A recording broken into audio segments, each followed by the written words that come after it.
Hello दोस्तों, नमस्कार। SM किसी चैनल में मैं आप सभी लोगों का दिल से बहुत बहुत स्वागत करता हूं।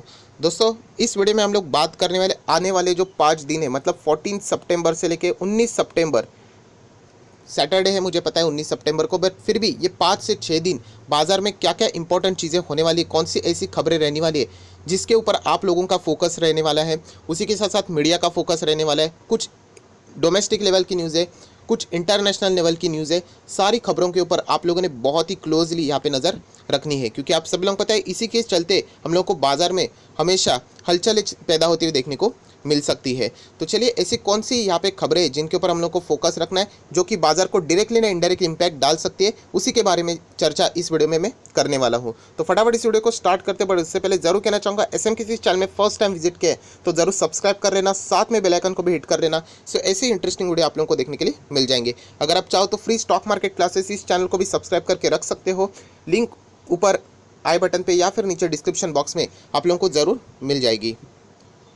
दोस्तों, बाजार के लिए सबसे कोई बड़ा मुद्दा है प्रेशर वाला, तो आप सभी लोगों को पता है बॉर्डर के ऊपर जो टेंशन है, एंड ये इंडिया पाकिस्तान से रिलेटेड नहीं है, इंडिया चाइना से रिलेटेड ये टेंशन बहुत ही ज़्यादा गहरा होते हुए देखने को मिल रहा है। हालांकि इससे रिलेटेड एक गुड न्यूज़ सामने आ चुकी है। आप सभी लोगों को पता है मॉस्को में हम लोगों को लास्ट हफ्ते यहाँ पे मीटिंग देखने को मिली थी, एंड इसी के चलते जो कुछ भी डिस्कशन हुआ है वहाँ पर हम लोग कह सकते हैं कि दोनों कंट्री के जो फोर्सेज है उनमें जो क्लैशेस चल रहे हैं, हर कंट्री अपने अपने फोर्सेस को एक एक स्टेप पीछे लाने के लिए यहाँ पे मंजूरी हो चुकी है। मतलब हम लोग कह सकते हैं बातचीत से यहाँ पे सॉल्यूशन निकालने जाने की कोशिश हो रही है, एंड उसको हम लोग यहाँ पे पॉजिटिव देख सकते हैं। बट आप सभी लोग पता है चाइना एक ऐसा कंट्री है जो कि मैं हमेशा बार बार बोल चुका हूँ कि पाकिस्तान भी एक बार चल जाएगा, क्योंकि पता है सीधा सीधा यहाँ पे एनिमी है। बट चाइना जैसे लोग आप सभी लोगों को पता है सामने से कुछ और और पीछे से कुछ और, तो इसीलिए यहाँ पे बाजार के लिए हमेशा एक टेंशन भरा माहौल रहता है। सो इंडिया एंड चाइना की जो बॉर्डर की टेंशन है वो बाजार को हमेशा नेगेटिव इम्पैक्ट डालती रहती है। इससे पहले भी आप लोगों ने देखा है 1600 पॉइंट एक बार हमारा सेंसेक्स क्रैश हुआ था।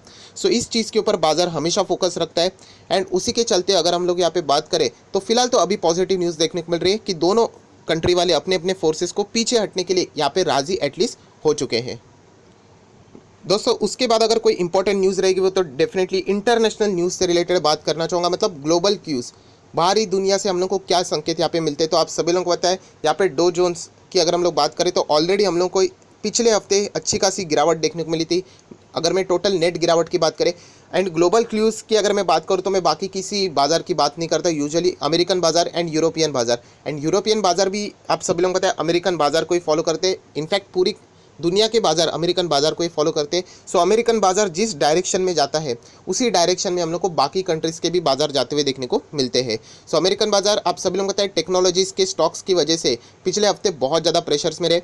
हालांकि टेंशन की बात नहीं है, क्योंकि वहाँ पे कोई इंटरनल इशू नहीं है कि टेक्नोलॉजी का में कुछ गड़बड़ हो गई, सिर्फ प्रॉफिट बुकिंग हम लोग को वहाँ पे देखने को मिली। बट वो स्टॉक्स इतने ज़्यादा चल चुके हैं, एंड बड़े बड़े शेयर्स हैं, जैसे कि आप लोगों को पता है एप्पल है, गूगल है, अल्फ़ाबेट जिसको हम लोग जानते हैं, उसी के साथ साथ माइक्रोसॉफ्ट है। ऐसे बड़ी बड़ी कंपनीज़ में हम लोग को प्रॉफिट बुकिंग देखने को मिली, टेक की कंपनी में, इसलिए हम लोग को ये ज़बरदस्त गिरावट देखने को मिली थी। सो इस हफ्ते अमेरिकन बाजार किस डायरेक्शन में चला जाएगा, इसका बहुत सारे लोगों का फोकस इसी के ऊपर रहेगा। अगर वो अपसाइड जाता है, जो कि चांसेस ज़्यादा है, आप सभी लोगों को पता है अमेरिकन बाजार में अभी इलेक्शन नज़दीक आ रहे, जितना इलेक्शन नज़दीक आएगा आप सभी लोगों को पता है अमेरिकन बाजार पूरी कोशिश करेगा मार्केट को खुश रखने के लिए।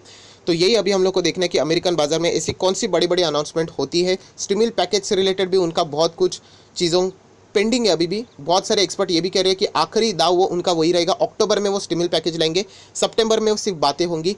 जैसे अक्टूबर में बड़ा पैकेज अनाउंस करेंगे, एक ज़बरदस्त रैली हम लोग को शायद से तभी देखने को मिल सकती है। सो फिलहाल ग्लोबल मार्केट से यही क्यूज़ हम लोग को देखने को मिल रहे हैं।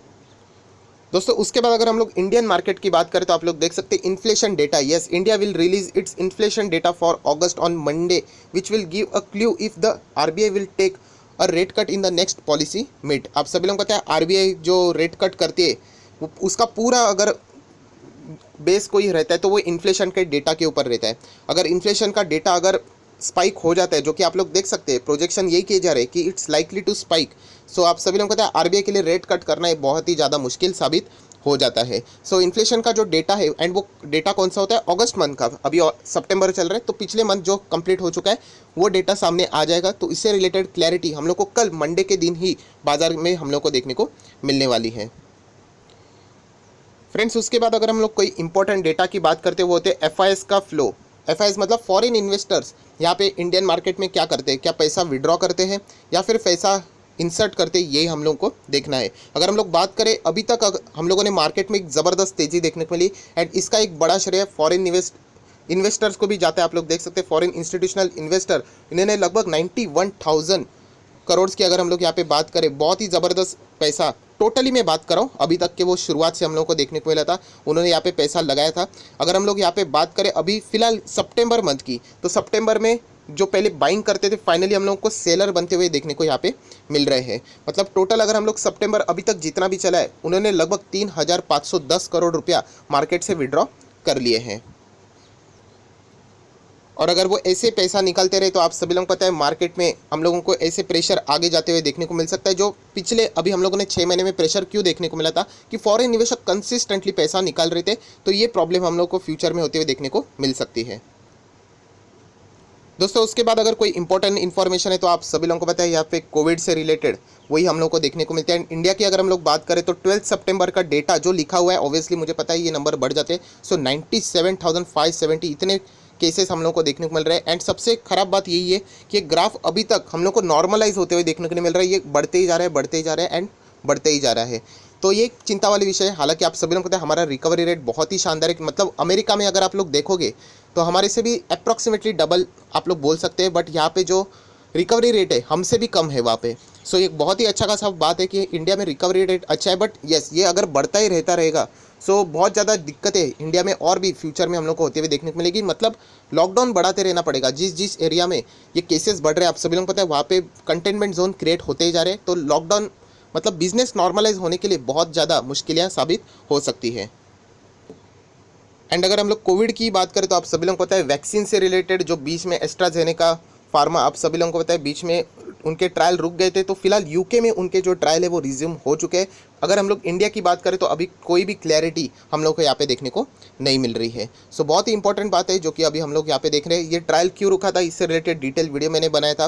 बीच में जो टेस्टिंग के लिए उनके पास जो भी पर्सन थे उनमें से एक की तबीयत खराब हो गई थी, तो इमीडिएटली वो टारगेट जो उनकी टेस्टिंग थी वो उनको यहाँ पे रोकनी पड़ी थी, बट फिलहाल वो रिज्यूम हो चुके आउट ऑफ द इंडिया में अभी तक कोई भी क्लैरिटी नहीं है। दोस्तों उसके बाद अगर हम लोग यहाँ पे बात करें तो आप सभी लोग पता है हैप्पीएस्ट माइंड IPO जो भी सारा डेटा यहाँ पे होने वाला है हम लोग को इसी हफ्ते में देखने को मिलने वाला है। मतलब 14 सितंबर की अगर मैं बात करूँ तो कल यहाँ पे हम लोग को अलॉटमेंट देखने को मिलने वाले हैं। जिनको अलॉटमेंट नहीं मिलेगा 15 सितंबर को उनके पैसा वापस रिफंड मिलेगा, राइट। जिनको यहाँ पे 14 तारीख को शेयर्स मिले हैं उनके डीमैट अकाउंट में 15 तारीख को आ जाएंगे। एंड IPO की लिस्टिंग यहाँ पे हम लोग को 17 तारीख को होते हुए देखने को मिल सकती है। सो बहुत सारे लोग पूछते हैं सर ये 17 तारीख क्या बदल सकती है? हाँ ये हमेशा हो सकता है, कभी भी, वो डिपेंड करता है। यूजुअली 17 तारीख को ही होगी जो हम लोग को यहाँ पे देखना है। एंड वापस मैं यही कहना चाहूँगा कि अमेरिकन बाजार सब कुछ नॉर्मल रहना चाहिए, वरना अच्छे अच्छे IPO भी हम लोग को फेल होते हुए देखने को मिले हैं। सो इंटरनेशनल मार्केट उसी के साथ साथ डोमेस्टिक लेवल मार्केट में एक नॉर्मल समंदर कैसे शांत रहता है वैसे अगर रहा तो आप सभी लोगों को पता है ग्रे मार्केट में इनका जो प्रीमियम है वो बहुत ही अच्छा खासा अभी भी देखने को मिल रहा है। सो उसी टाइप में हम लोग को लिस्टिंग होते हुए देखने को मिल सकती है। अगर कुछ इंटरनेशनल मार्केट में अगर बिगड़ गया मामला तो यहाँ पे भी लिस्टिंग में हम लोगों को प्रेशर देखने को भी मिल सकता है। सो हैप्पीएस्ट माइंड IPO का परफॉर्मेंस इस वक्त कैसे रहेगा यही हम लोग को देखना है। बहुत ही तगड़ी रिस्पॉन्स हम लोगों को इस IPO में देखने को मिली थी हर कैटेगरी में। उसी के साथ साथ आप सभी लोगों को पता है रूट मोबाइल IPO हालांकि बिड क्लोज हो चुकी है, बट आप सभी लोगों को पता है यहाँ पे 16 तारीख को आप लोगों को देखने को मिलेगा कि किसको ये अलॉट हो चुके हैं। जिसको नहीं मिलेगा 17 तारीख को रिफंड होगा, 18 तारीख को शेयर्स डीमैट में आएंगे एंड 21 तारीख को मतलब नेक्स्ट सोमवार के दिन if I am not wrong तभी हम लोगों को इस में जो लिस्टिंग रहने वाली है वो देखने को मिलने वाली है। सो रूट मोबाइल IPO का IPO मतलब अगर मैं बात करूँ यहाँ पे रिटेल कैटेगरीज को शेयर्स मिलना ज़्यादा पॉसिबल है क्योंकि 35% तक यहाँ पे हम लोग कह सकते हैं उनके लिए स्पेशली रिजर्व रखा था। हैप्पीएस्ट माइंड में अलॉटमेंट मिलना बहुत ही ज़्यादा डिफिकल्ट है क्योंकि 10% के आसपास ही रिटेल कैटेगरी हम लोग को देखने को मिली थी। एनीवेज देख लेते हैं अभी किसको मिलता है या नहीं, कल के दिन सारा खेल समझ में आ जाएगा। दोस्तों उसके बाद आप सभी लोगों को पता है डॉलर टू INR ये रेशो भी बहुत ही इंपॉर्टेंट रहता है। एंड फिलहाल अगर हम लोग बात करें तो 75 के ऊपर हम लोग को डॉलर देखने को नहीं मिल रहा है, तो एक ठीक ठाक वाली बात है। हालांकि अभी भी इंडियन रुपये हमारा वीक ही है क्योंकि 70 के ऊपर रहना ये एक अच्छा बात भी नहीं माना जाता है, बट स्टिल 75 के नीचे ये एक ठीक ठाक बात हम लोग को देखने को मिल रही है। उसी के साथ साथ अगर हम लोग नेक्स्ट यहाँ पे आ जाते तो गोल्ड के प्राइजेस, आप सभी लोगों को पता है गोल्ड भी एक बहुत ही इंपॉर्टेंट कमोडिटी है। 5 दिन के भी अगर मैं चार्ट पैटर्न की बात करूँ तो हम लोगों को यहाँ पे नीचे ही यहाँ पे फिलहाल गोल्ड में प्रेशर देखने को मिल रहा है, बट 50,000 का लेवल बहुत ही ज़्यादा फिलहाल स्ट्रॉन्ग लेवल यहाँ पे माना जा रहा है। तो आप सभी लोगों को पता है गोल्ड में जितनी बाइंग होती है उतना मार्केट के लिए अच्छा नहीं होता है, बट बड़ा एक्सेप्शनल हम लोगों को इसी मार्केट में देखने को मिला जहाँ पे गोल्ड भी बढ़ रहा था एंड हमारा स्टॉक मार्केट इक्विटी भी कंसिस्टेंटली बढ़ रहे थे। सो गोल्ड के ऊपर भी आप लोगों की नज़रें होनी चाहिए, जो कि एक बहुत ही इंपॉर्टेंट पैरामीटर ज़रूर है। सबसे खास बात अगर कोई है तो दोस्तों आप लोगों को पता है crude oil, and crude oil वापस हम लोगों को इंडिया का क्रूड ऑयल से रिलेटेड जो नाता है वो ब्रेंट से है, एंड वो वापस $40 के पर बैरल हम लोग को क्लोज होते हुए ऊपर देखने को मिल रहा है। हालांकि WTI क्रूड अभी भी हम लोग को 40 के नीचे ही देखने को मिल रहे हैं। अमेरिकन बाजार इस क्रूड ऑयल से रिलेटेड इंपैक्ट होता है उनमें, एंड इंडियन मार्केट इससे रिलेटेड हम लोग को फोकस रखना है। हालांकि देखा जाए तो इस क्रूड ऑयल में अगर गिरावट हो जाती है तो अमेरिकन बाजार गिरेगा, तो इनडायरेक्टली इंडियन मार्केट में भी हम लोग को प्रेशर देखने को मिल जाता है। सो क्रूड ऑयल का $40 के नीचे रहना एक बैरल ये बहुत ही ख़राब माना जाता है यहाँ पे, एंड इसीलिए आप लोग देख सकते हैं जैसे ही यहाँ पे रिकवरी हुई, जो केमिकल सेक्टर के शेयर्स है चाहे एशियन पेंट हो, वहाँ पे हम लोग को थोड़ी सी प्रॉफिट बुकिंग देखने को मिली है। ये सिलसिला चलता रहता है। As a long term investor आपको कोई फ़र्क नहीं पड़ना चाहिए, जो ट्रेडर्स रहते हैं उनके लिए ये चीज़ें बहुत ही ज़्यादा मायने रहती हैं।